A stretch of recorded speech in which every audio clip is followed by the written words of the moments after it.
Hey, Dr. Emily Chan, naturopathic doctor from Modern Integrative Medicine here. And today we're going to talk about the difference between some traditional antihistamines and some natural alternatives that you can take.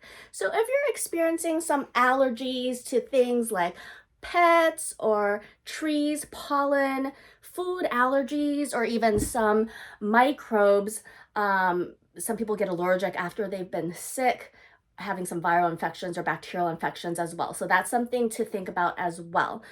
So what happens with an allergic reaction is this. In your body, you have white blood cells of the specific type called mast cells. These mast cells contain histamine inside of them.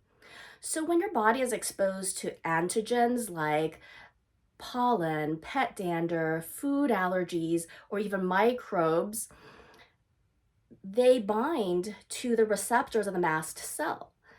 And if the mast cell is very reactive, what happens is that triggers the mast cell to burst, releasing all the histamine into the body.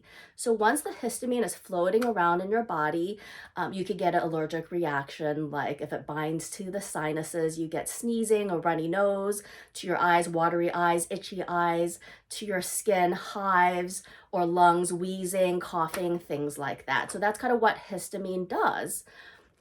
Now, what happens with a traditional antihistamine like Zyrtec, things like that, is that it blocks the receptors on your cells, like your nose, your skin, your lungs, from the histamine. So it coats it, and it lasts for about 24 hours or so.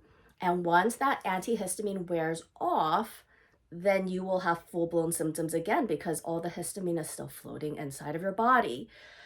Sometimes people have a rebound effect, so it's even worse than when you first started taking it, or people have to take more and more.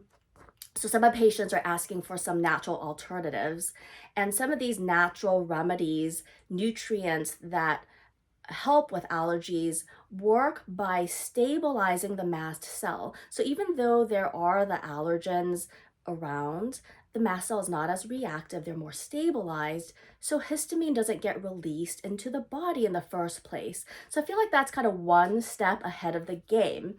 So I have posted a link to one of my favorite natural remedies to help stabilize the mast cell and has helped a lot of my patients with allergies.